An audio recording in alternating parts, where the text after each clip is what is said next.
Young people's fiction these days comes in ever faster waves of franchises seeking to ride particular crazes for wizards, zombies, vampires, or the post-apocalyptic. In many of these books, TV series and films, the same themes recur. Societies in which the rules have broken down, in which there are no people in positions of authority, or even formal leadership structures. These are stories built on disillusionment and a suspicion of social structure, which often acts as a threat to our heroes, who invariably are just average kids.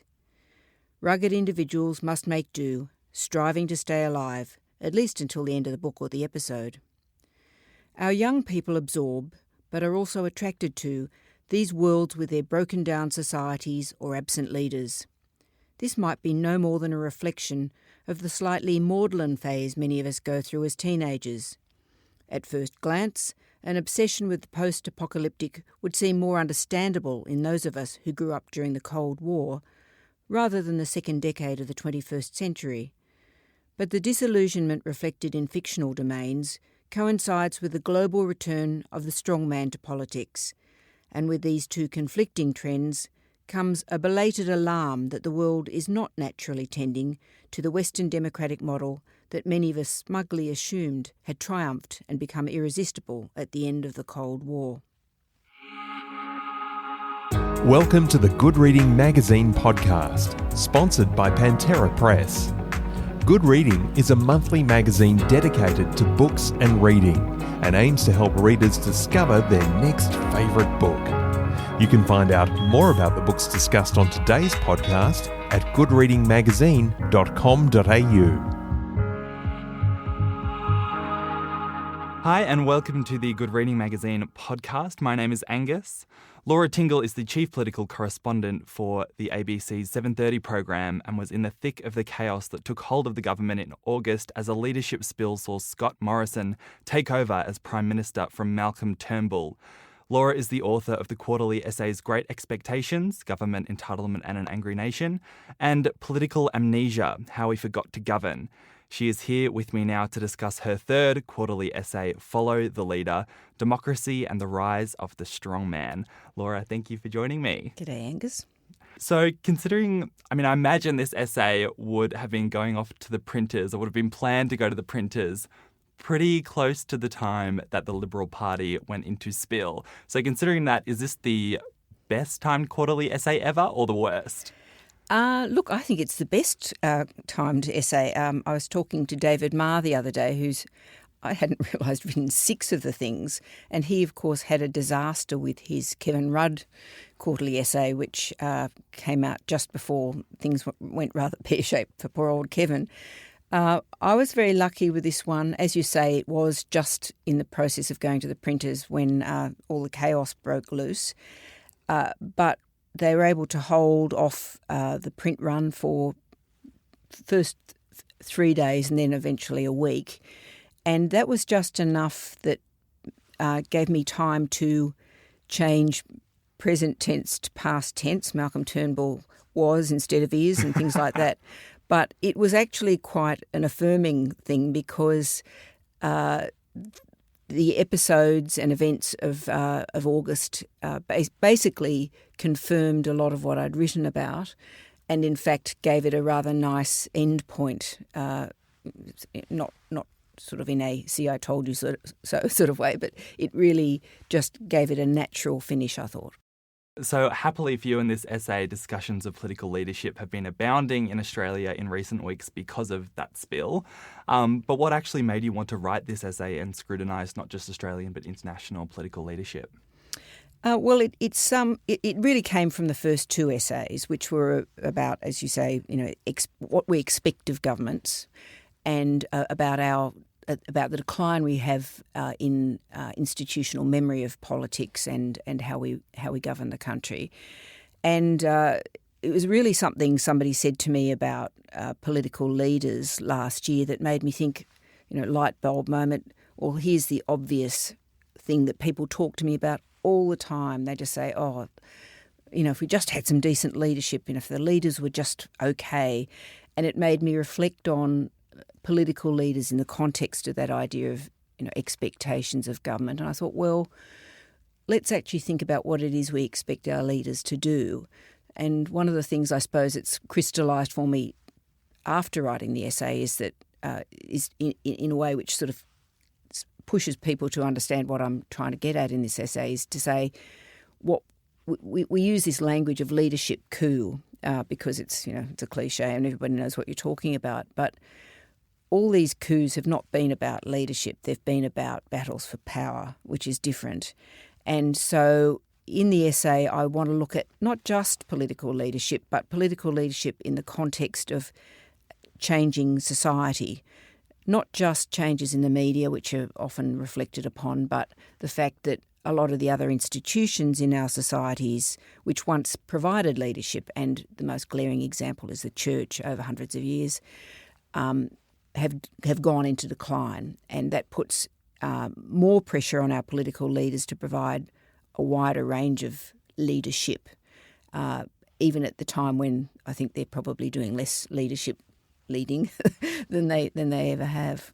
Yeah, that's a really interesting part of the essay, talking about the diminishing influence of the church, I guess. But then I would think that rather than, I guess, the moral instruction or analysis that the church would have once provided, I would have hoped, and I think a lot of other people would have hoped as well, that perhaps the realm of science and expertise would have stepped in to fill that. But instead, as you argue in your essay, that onus has been put back on politicians. So they're under even greater pressure to be commentators on, broad aspects of Australian life. So why do you think the realm of science and the experts haven't necessarily taken up that space where the church has withered away? Well, it's a really good question. I mean, there are obvious examples of how that's happened, and that's been partly a political process that, if you think about climate change as the really glaring example, politicians, for various reasons, have chosen to diminish and belittle science. And so that's been part of the process, I think. I think there's probably just more a general scepticism around about anybody having any great expertise. I suppose I came up the journalistic ranks in economics at a time when economics was the thing that ruled the world. In the 1980s, there was free market economics and there was nothing, and then there was dust in terms of the way political discussions were framed. And we've got the afterlife of that now, I think, in the sense that, the free market is seen as sort of still the preferred model, even though there are big questions about its impact on inequality. But there was a very well-known English writer, Robert Skidelsky, wrote a book called The Economist as Saviour about Keynes, and it was that sort of idea that economists could give people a sort of a model, that you plugged in X inputs and you'd get a really good output.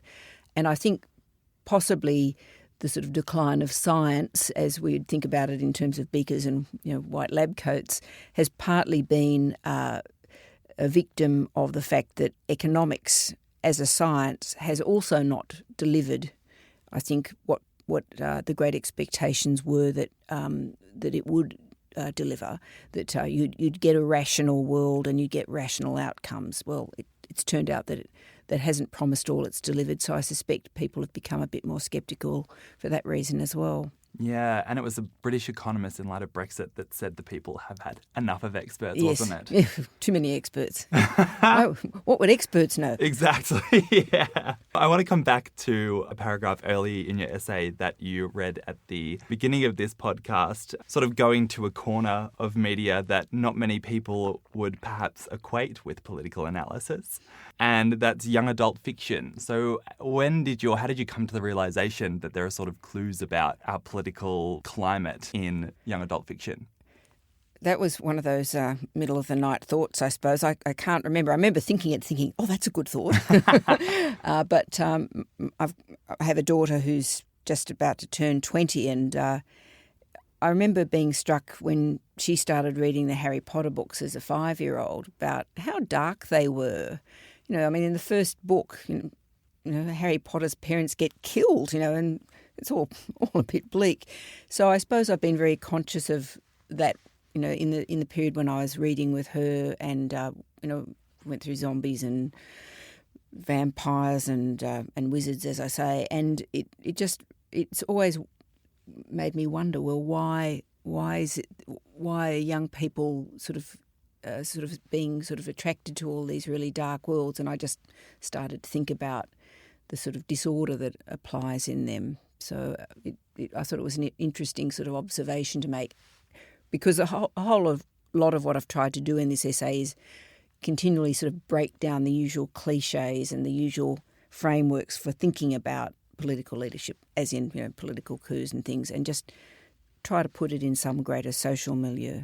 Yeah, it did remind me of a study that I read about in the US, and I'm not sure how comprehensive the study was, but it was certainly interesting. They took some people who weren't necessarily super politically active, but people who supported Trump, and then they got them all to read the Harry Potter books from start to finish, and they surveyed them before and after.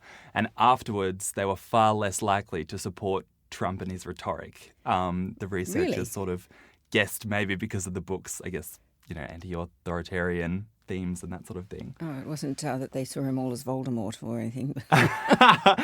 They might have been hinting at that, but Okay. We'll move on. Yep.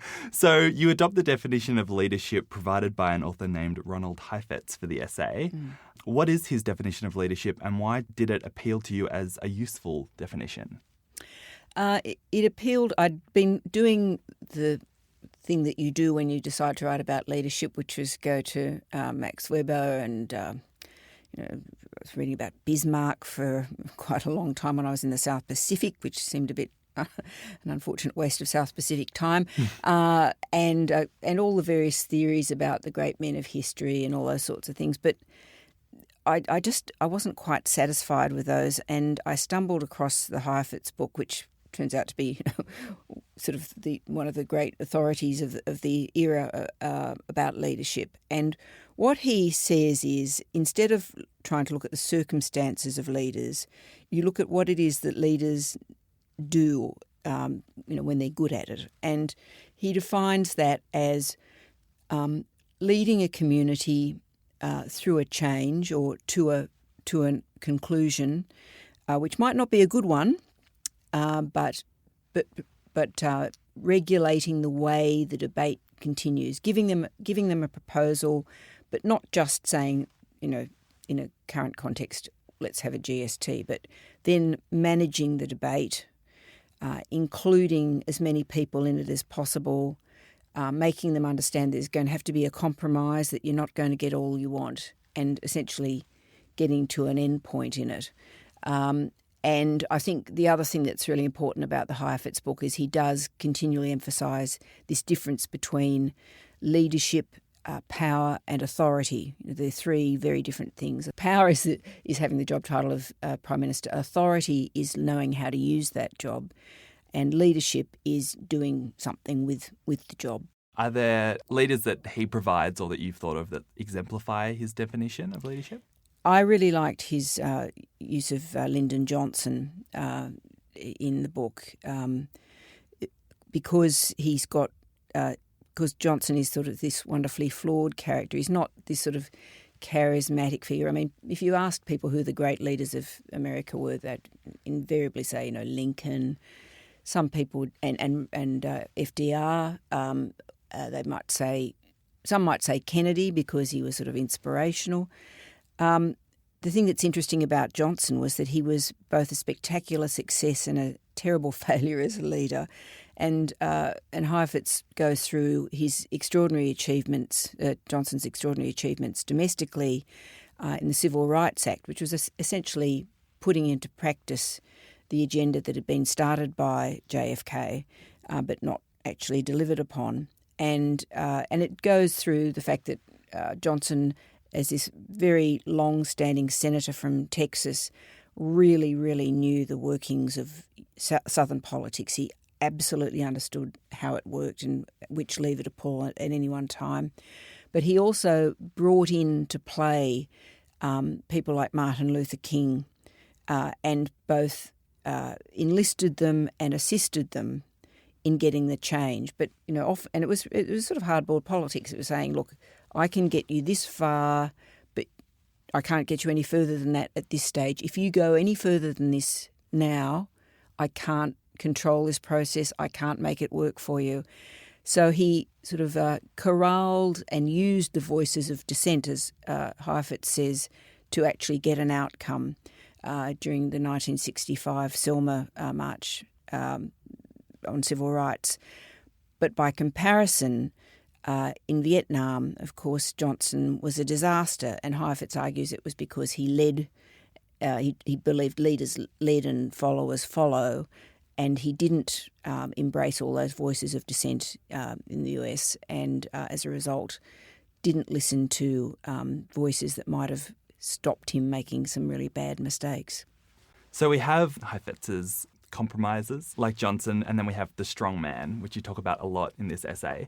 For people unfamiliar with that term, strongman politics, what does that mean? Well, people think about strongmen, and I suppose there are, to me, two different kinds of strongmen in the world today. There are the people who are there because they're running an authoritarian regime. North Korea is an obvious example.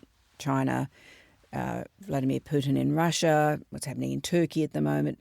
They're all really good examples of that. But in democracies or countries that still like to think of themselves as democracies, the strongman is the guy who comes along and says, the system's really stuffed, it doesn't deliver for you. I can single-handedly sort of often, destroy the system because it's not working, and I can deliver a really simple solution for you. And obviously Donald Trump is pretty much in my sights in this regard. Make America great again, drain the swamp. So he's doing two things. One of them is he's offering to give a simple outcome to voters. And he's also essentially saying the system's stuffed and I'm going to sort of stare it down or possibly demolish it. And this was not originally going to be a major theme of the essay, but Trump was so overwhelming during the first half of this year when I was writing it, I think it raises a lot of questions for democracies around the world, what's happening to him, both in terms of thinking about what he's doing and how the political establishment in the US is working in response, and also thinking about its implications for Australia's leadership and how we deal with a world where we've got these strong men who, if more of them emerge like Trump, don't put any great heed on cooperation internationally, on the international order. They're basically, in pursuit of their very simple agendas, just really looking at their home bases in their own countries. Has Australia had anything close to a strong man? Well, I argue in the essay that Tony Abbott was that.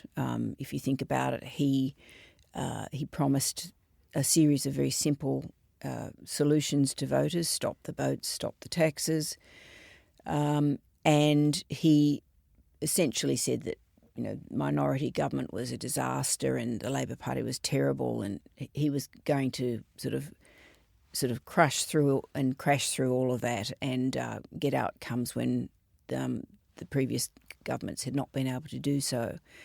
But what I say in the essay is that people didn't like that sense of paralysis in Canberra that they came to associate with the Gillard government, so they wanted to get rid of that, but they didn't actually deal quite so well with the idea of somebody storming around and making captains' picks and captains' calls and making announcements that they weren't really prepared for. Yeah. Well, then speaking of our first interaction really with the biggest strongman of them all, perhaps Trump, you chose to include the entire transcription of Malcolm Turnbull's initial phone call to Donald Trump. Infamous for perhaps its disaster. It's definitely compelling reading, fairly excruciating at some points as well. Why did you include that whole conversation in the essay?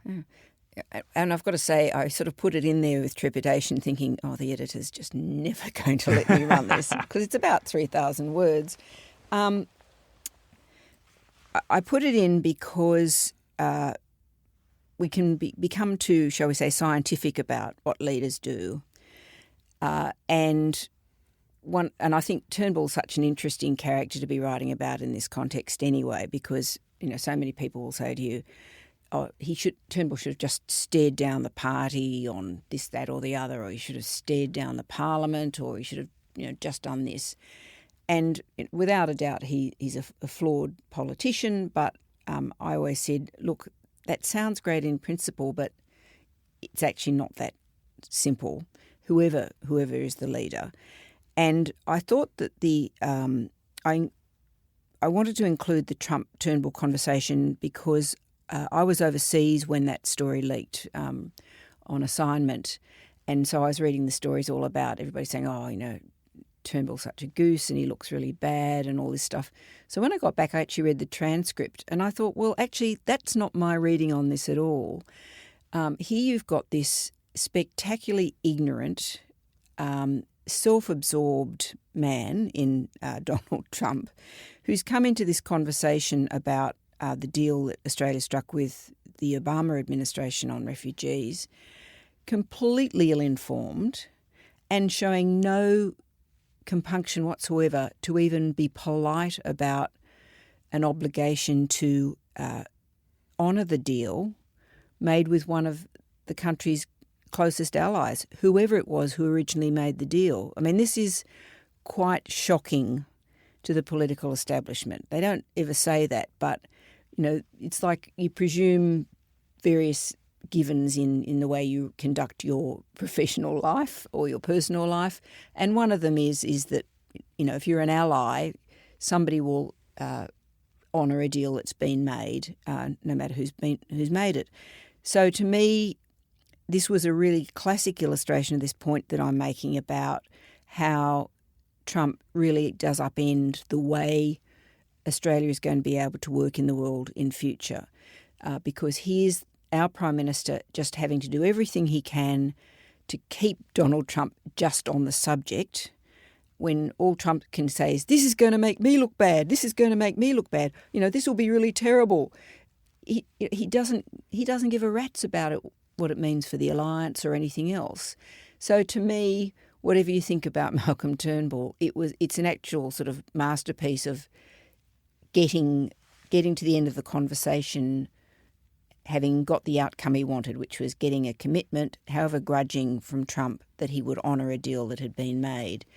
And the same thing happened on steel tariffs, though we haven't tragically got the transcript of that conversation. And I'd say, well, we're actually doing a lot better than a lot of other countries are, other allies of the US, in actually getting this guy to honour an agreement. Yeah, it is an extraordinary conversation to read. And I think, especially because a line sort of spouted about Turnbull a lot is his lack of spine. But I think you read that conversation and you think he's at least got some vertebrae connected in there. Well, whether it's spine or whether it's just, sort of doggedness, there's no great principle or moral, highfalutenness about this conversation. And people were very uncomfortable, to say the least, about some of the things that he said in the conversation in order just keep Trump on board. But that's the reality of politics. It's hardball. People say these things. And apart from anything else, we don't get to actually see or hear these real conversations that the national leaders have all that often. So I was sort of galvanised by that, apart from anything else. Do you see it as a bit of a Heifetz moment for Turnbull? Well, no, I see it more as just a transactional sort of part of politics, I suppose. But I thought it was interesting as an example of just saying to people, this is what our political leaders actually have to do. We can hope that they have a vision. We can hope they want us to lead to a better place. But this is actually what they do on a day-to-day basis. Yeah. On another continent, we have Angela Merkel, who you spend quite a bit of time with in the essay. She's been the Chancellor of Germany since 2005, which is, in light of our political turnover, extremely impressive.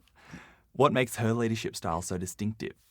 Merkel's interesting because she just gives us one of those sort of views of politics being conducted outside the square that we're used to seeing it conducted in.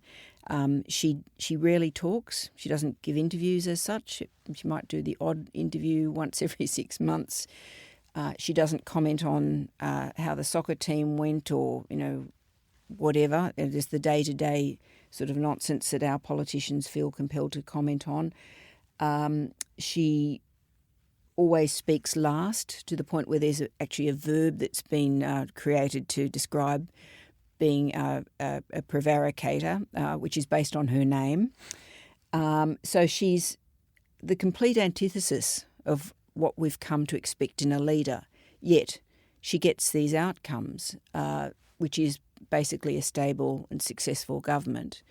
The one thing where she broke from that was in her decision to let 1 million refugees into Germany in 2015. It was completely uncharacteristic for her. She just made a captain's call on it, and it's continued to haunt her, if you like, right through until last year's election. It remains a contentious issue, and I suspect it would have been contentious whatever the process had been. But I just think it gives us a way of thinking about leadership and saying it isn't always just the way we normally see it these days. Absolutely, yeah. And was it last year's election that you were in Germany for? Yeah. So, I guess the differences between the way that we do things politically here and in Germany are apparent through everything you've just talked about. But in terms of the way that it is reported and the debate plays out, did you notice marked differences there as well? It's very different. It's different in lots of ways, like no political donations in Germany, thus no huge advertising campaigns. The advertising is quite hokey, like it's all billboards, little billboards sort of tacked on the side of the street. That changes the dynamics of the campaign, of course, and I think the reporting of it is also different. It's because of that sort of multi-party nature of the last few governments, and in fact going back probably longer than Merkel's reign, and the complexities of the voting system there. It wasn't sort of ever a two-horse race. It was obviously mainly between her and the Socialist Party, or the sort of left party, the Labor Party equivalent, the SDP. But there were all these different combinations of possible outcomes anticipated. So there was a bit more nuance in the way the political parties were reported upon, and it wasn't just about the two leaders. You also make a note at the end of your essay that in sort of surveying these different countries and the different ways politics is done and leaders go about leading, that the countries without the influence of Rupert Murdoch and his outlets, you notice a marked difference between those with Murdoch and without. What was that difference? Well, I think it's just, I suppose there are two things. One of them is that in Germany and France, media is still much more diversified. You've got a lot more newspapers. You have a much greater reading audience. So, I should preface it by saying that. The major political weekly magazine in Germany has a readership of something like 1 million, Wow. It slumped to 700,000, as editors told me. Now, it's a bigger country, but nonetheless, it's people are very engaged and they want sort of, more subtle information. I think, without a doubt, Rupert Murdoch it's not just that he has played aggressively in politics in the UK, in Australia, in the US, but, there's this cultural... there's a culture war which he has backed, which I think sort of moved into politics in the US in particular with the Republicans. We've adopted a lot of that absolute, destroy or be destroyed sort of mentality, this sort of idea that you just have to absolutely kill the credibility of your opponent. These are things that are, I think... that start. I don't know who started it, but it's sort of it becomes this sort of, people talk about the echo chamber a lot, but We see it in Australia in this sort of thing where it used to be that people would say, Murdoch tries to influence voters. Well, I don't think he actually tries to do that anymore. He tries to influence the politicians, and through Sky After Dark in Australia, through Fox in the US, and through his newspapers, he does try to just create this sort of sense in conservative politics of where their interests lie, and it works. Yeah. You mentioned before, and speak about in your essay as well, the other change to the media in how we talk about politics, which is the moving away from the, policy analysis and moving towards the analysis of how someone might consume a meat pie. As a journalist, did you notice that gradual movement towards like an obsession with personality quirks and what AC/DC song our prime ministers can name? Yeah. It has been a transition through the whole time I've been reporting out of Canberra, which is now 30 years or so. And I think there have been a range of reasons for that. One of them is that,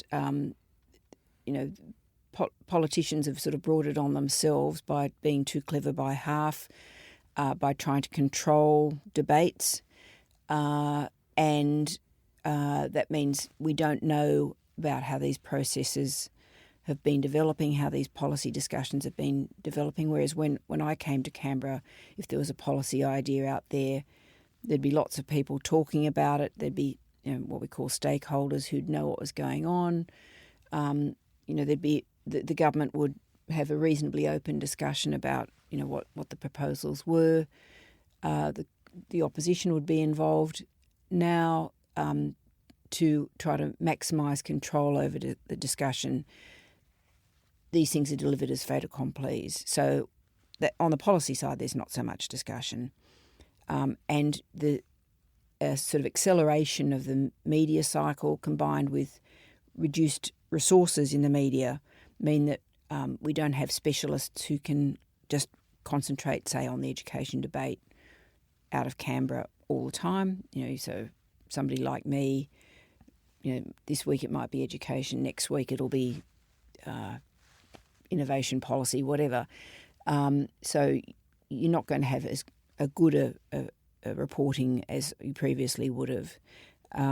So that changes, plus just the sheer demand for new material means that we just stay shallow, and there's nothing more sort of straightforward than the soap opera of personalities in politics. So, Laura, as a last question, I'm part of that generation that since I started high school has not seen a Prime Minister complete a full term. After writing this essay, what do you think needs to change for us to see a Prime Minister survive longer than 3 years? Well, I think one of the big themes I have in the essay is about self-indulgence. And one of the things that I think has happened and been sort of exacerbated by this decline of the sort of authority and voice of other institutions is that it's naturally sort of led to this, and also the sort of decline in the size of majorities in the Parliament means that the power of individual MPs has increased. So a lot of these debates, which were once fought out across the community, are all taking place in a party room.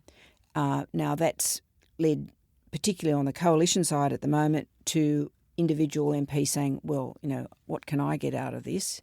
Instead of saying what used to be said, which was, well, I've got to sort of maximise my potential here, but ultimately my self-interest is served in the government of the day being re-elected.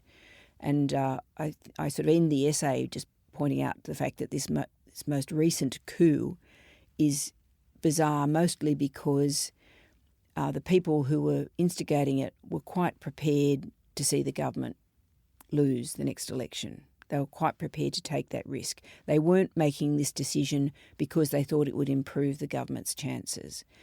Now, until politicians get a grip and say, actually, this is rather balmy, we're going to have this problem. But on the positive side, the Labor Party, having gone through this sort of self-immolation earlier in the decade seems to have learnt its lessons.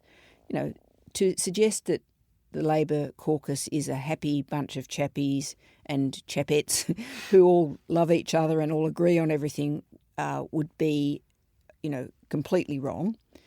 But you don't hear all that much about it.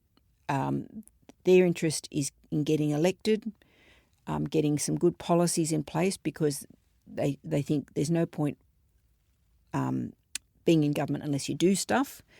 So that shows us that if you can get that self-discipline and the lack of self-indulgence, you can actually see a return to a more stable government, and with it a change in a whole series of expectations about what politics is about and what governments can do for us. Absolutely. I lied when I said that was the last question. I do want to know as well, can we expect another essay on the horizon for you, shooting for maybe Mars record? I assume that's a record. I think it must be a record. Look, I think I've sworn, as I have previously, that there will never be another quarterly essay, because they are incredibly, they're a challenging length to write, but immensely satisfying. But not for the moment. But they've been about 18 months to 2 years apart. So, in a couple of years I may be struck, by another bit of inspiration. We shall have to wait and see. Who knows where we'll be then. Laura, thank you so much for joining us. Thanks so much. Follow The Leader, Democracy and the Rise of the Strongman by Laura Tingle is published by Black Ink and is out now in all good bookshops.